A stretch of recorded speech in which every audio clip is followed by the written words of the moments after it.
அன்பான உறவுகளே, நம்மை படைத்து பரிபாலிக்கக்கூடிய இறைவன் நமக்கான ஒரு அறிவுரையை உலக பொதுமறையான அல் குர்ஆனில் சொல்லி காட்டியுள்ளான்.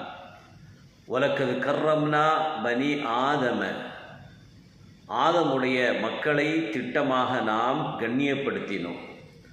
வஹமல்னாஹும் ஃபில் பர்ரி வல் பஹ்ரி, கரையிலும் கடலிலும் நாம் அவர்களை சுமந்து சென்றோம்.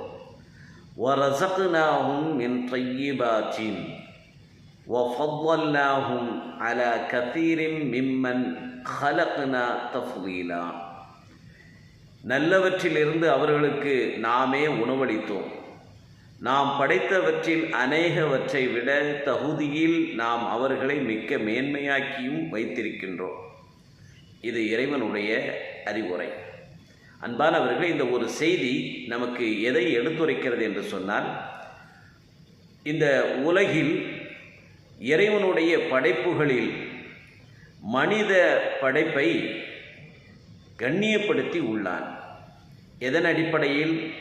அவனுக்கு மாத்திரம்தான் பகுத்தறிவு, பேச்சுத்திறன், சிந்தித்து செயலாற்றுகின்ற, எதனையும் பிரித்து பார்க்கக்கூடிய ஆற்றல் உடையவனாக இறைவன் மனிதனை மாத்திரமே ஆக்கியுள்ளான்.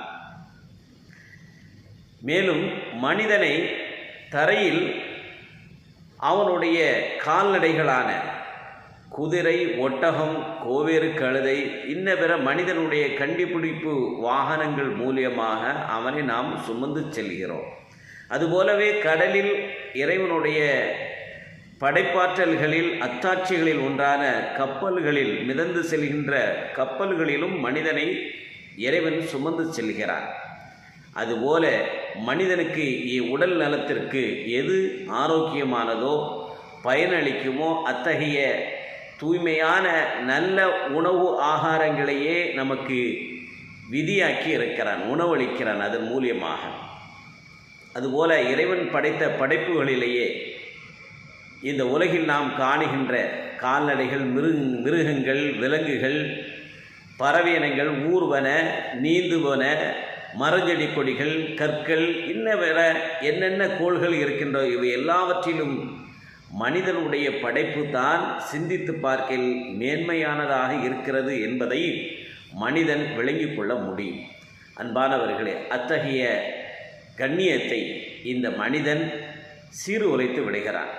இந்த உலகில் இறைவன் கொடுத்திருக்கக்கூடிய அறிவை கொண்டு, பகுத்தறிவு கொண்டு, எப்பொருள் யார் யார் வாய் கேட்பினும் அப்பொருள் மெய்ப்பொருள் காண்பது அறிவு என்ற திருவள்ளுவருடைய கூற்றுக்கு இணங்க, யார் நம்மை மடைமாற்றம் செய்ய முனைந்தாலும், யார் எதை நம்மிடத்தில் மத வெறியாக ஊட்டினாலும், எது சரி எது பிழை என்பதை சிந்தித்து செயல்படக்கூடிய மக்களாக நாம் இருப்போம்.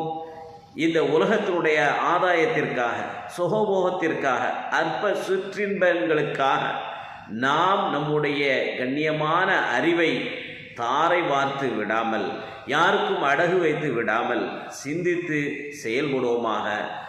ஆனால் இன்றைக்கு மனிதர்கள் இந்த உலகத்துடைய ஆசாபாசங்களுக்கு அடிமையாகி போனதால், போதை வஸ்துகளுக்கு அடிமையாகி போனதால், ஒரு மனிதன் இன்னொரு மனிதனுக்கு எதிராக, ஒரு சமூகம் இன்னொரு சமூகத்துக்கு எதிராக தூண்டி விடுகிறார்கள் என்று சொன்னால், அதற்கு அடிக்ட் ஆகி போய் அந்த போதைக்கு அடிக்ட் ஆனவர்கள் இந்த உலகத்துடைய அற்ப சுகங்களுக்காக எத்தனையோ கொலைகள், கலவரங்கள், வன்முறைகள் சர்வசாதாரணமாக தாண்டவம் அடைகிறது. அன்பான ஒரு விஷயத்தை யோசிச்சு பாருங்கள். இந்த உலகத்தில் எந்த உயிரினமாவது தனது சக உயிரினத்தை தன்னுடைய தேவைக்காக அடித்து சாப்பிடுகிறது, கொல்லுகிறது என்று எதையாவது நீங்கள் கண்டறிந்தது உண்டா? அன்பானவர்களே, அனுபவப்பட்டது உண்டா? கேள்விப்பட்டது உண்டா? ஆனால் இன்னும் மனிதன் மாத்திரமே தன்னுடைய ஆதாயத்திற்காக, தன்னுடைய சுய இன்பங்களுக்காக பிற சக மனிதனையே கொன்று குடிக்கின்றான் என்று சொன்னால், இதைவிட வேதனையான விஷயம் என்னவாக இருக்கும்? அன்பானவர்களே, நாம் எல்லாம் ஒரு தாய் மக்கள்,